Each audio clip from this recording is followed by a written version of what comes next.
A very warm welcome बच्चों, आप सबका रविंद्र आईएएस में स्वागत है।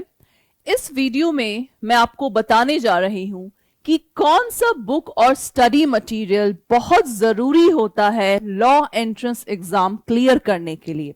अब सपोज कोई 12th का बच्चा है, भाई जितने भी आपके लॉ के कंपटीशन एग्जाम है आप सब जानते हैं 12th के बाद स्टार्ट होते हैं, राइट?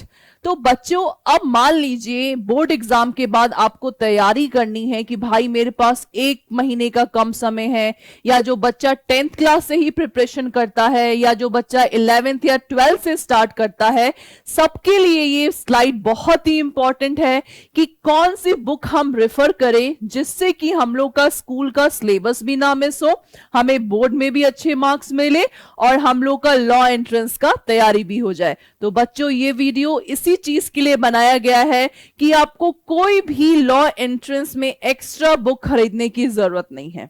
ये बिल्कुल सही है बच्चों, जो आपके पास मटेरियल अवेलेबल है स्कूल का, मैं उसी में से बताऊंगी कि भाई आपको क्या चीज पढ़ना है जो कि आपके लॉ एंट्रेंस में मदद करेगा। देखिए बच्चों, सबसे पहला अगर मैं इंग्लिश की बात करूं, देखिए इंग्लिश भाई 12th क्लास तक चाहे आप कोई सा भी स्ट्रीम ले, आर्ट्स, कॉमर्स या science, English is a compulsory subject.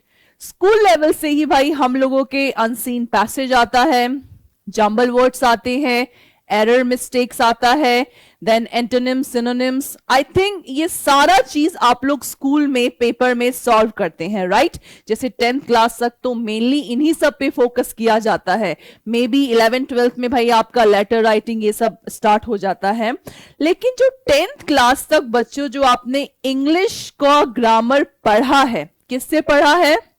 I am damn sure आप सब ने रेन एंड मार्टिन बुक होगा इंग्लिश ग्रामर का। सारे टीचर्स भी हर स्कूल में वही प्रेफर करने को बोलते हैं कि भाई इफ यू वांट कि आपका इंग्लिश ग्रामर स्ट्रांग हो जाए, so you have to focus on the high school English grammar and composition book that is written by Wren and Martin. So बच्चों, for the law entrance you have to focus on only in this book.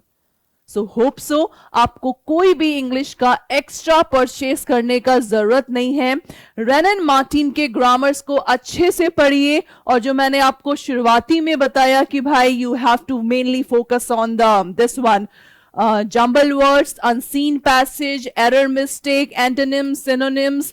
तो ये सब चीजें बच्चों अगर इस पे आप कमांड कर लेंगे तो आई थिंक आपका इंग्लिश इजीली सॉल्व हो जाएगा, क्योंकि लॉ एंट्रेंस में भाई इंग्लिश के कोई ऐसे क्वेश्चंस नहीं आते जो कि आप लोग के लिए अननोन हो। सो बच्चों, तो इसके लिए आप इस पे मेन फोकस करिए। और एक मैंने आपको for the word power made easy एक बुक है that is written by Norman Lewis. अगर ये बुक नहीं भी खरीदना चाहते हैं तो नहीं खरीद सकते हैं, बट आपका वोकैब स्ट्रॉन्ग करने के लिए, क्योंकि भाई इंग्लिश एक ऐसा सब्जेक्ट है जिसका वोकैब कभी खत्म नहीं होता।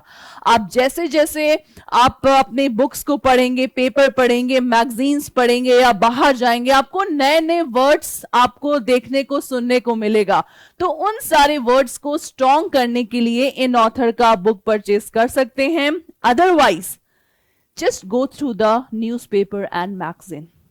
भाई देखिए स्कूल लेवल पे हम सबको मालूम है बच्चे पेपर ना के बराबर पढ़ते हैं, न्यूज ना के बराबर सुनते हैं। तो बच्चों, अगर आपको अपना एंट्रेंस का प्रिपरेशन करना है, so please be focus on the newspaper and the magazine. अब भाई इसके पढ़ने के फायदे यही होंगे, क्योंकि देखिए इंग्लिश में अनसीन पैसेज आना ही आना है, तो भाई क्यों ना जब पेपर में आए तो मैं अपने टाइम को अच्छे से मैनेज कर सकूं। तो उस चीज को फुलफिल करने के लिए बच्चों आज से, अभी से डेली 1-1 घंटा न्यूज़पेपर पढ़ना शुरू कर दीजिए, जिससे कि आपका वोकैब स्ट्रांग होगा, आपको वर्ड्स के मीनिंग जान पाएंगे, क्योंकि यही सब बच्चों आपके लॉ एंट्रेंस में आने वाला है। सो होप सो बच्चों, इंग्लिश में आपको कोई प्रॉब्लम नहीं होने वाली, बिकॉज ये सारा चीज आपके पास अभी स्कूल लेवल में भी अवेलेबल है। डन? देन लीगल रीजनिंग, जैसे अगर आप लोगों ने मेरा वीडियोस देखा होगा बच्चों, तो मैंने लीगल रीजनिंग क्लास 11th और 12th पे फोकस करने को बोला था। अब क्यों बोला था, अब मैं इस वीडियो में आपको दोबारा से समझाने जा रही हूं कि अगर आपको लॉ एंट्रेंस का मतलब you have to focus on the law subject, कि भाई लॉ में क्या क्या सब्जेक्ट्स आते हैं, क्या क्या सब्जेक्ट्स आप लोग को पढ़ने हैं जिससे कि लॉ एंट्रेंस आपका फिनिश हो जाएगा। सो बच्चों, लॉ एंट्रेंस में अगर लीगल का पोर्शन पढ़ना है, so you have to focus only on 2 book, Class 11th NCERT Legal Study and Class 12th NCERT Legal Study. That's it बच्चों। अब भाई क्लास 11 12 में लीगल स्टडी में टॉपिक्स क्या क्या है, तो ये मैंने वीडियो में ऑलरेडी अपलोड कर चुका है, तो आप उस वीडियोस को बच्चों देख सकते हैं।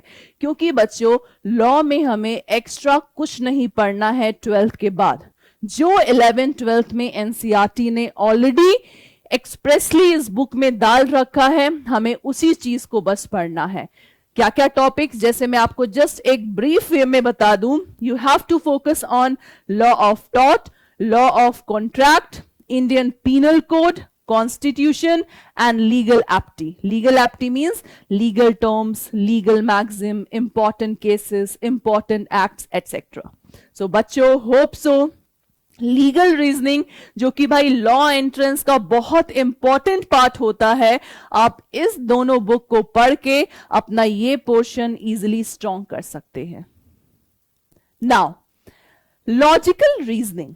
अब देखिए बच्चों, रीजनिंग बट ऑब्वियस अभी आप लोग के लिए नया सब्जेक्ट है, बट अगर इसके नाम को देखा जाए लॉजिकल रीजनिंग, सबसे पहले लॉजिक का मतलब समझते हैं। लॉजिक क्या है?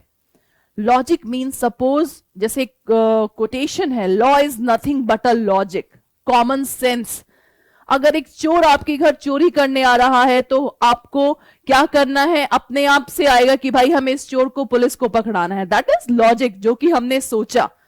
और रीजनिंग क्या है?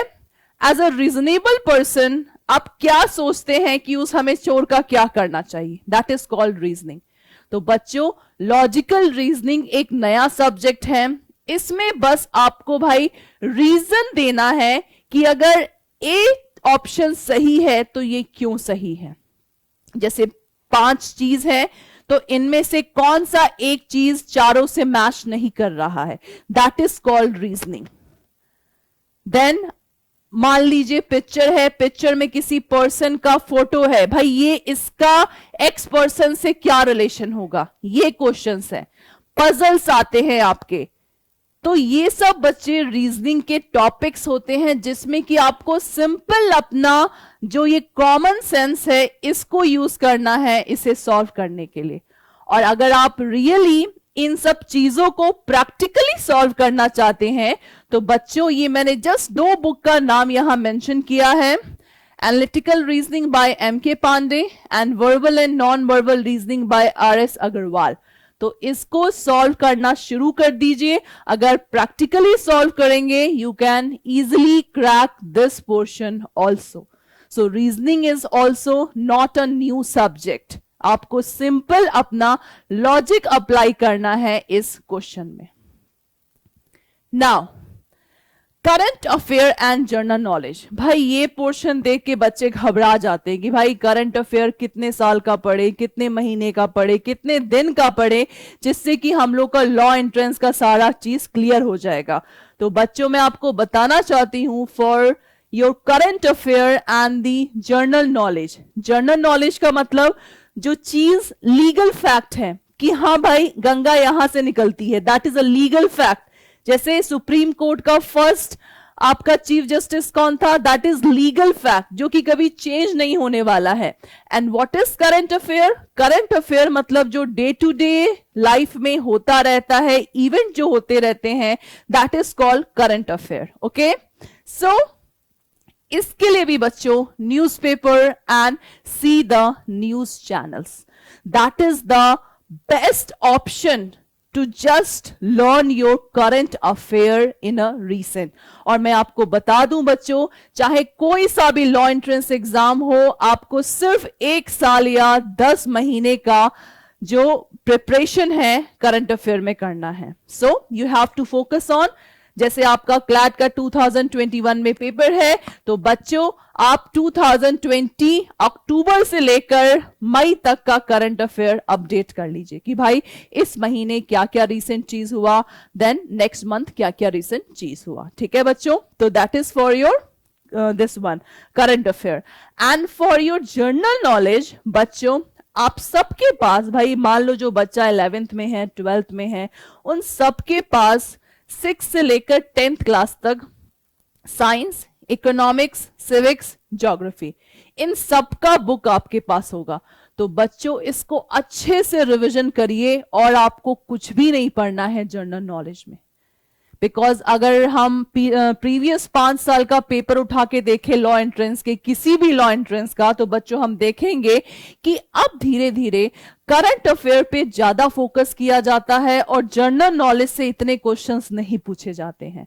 सो बच्चों स्टिल बस आपको एक बार ये 6 to 10th क्लास जो एनसीईआरटी का बुक होता है इसे रिविजन करना है एंड फोकस आपका रहना चाहिए कि भाई न्यूज़पेपर और न्यूज में क्या रिसेंट अपडेट हो रहा है।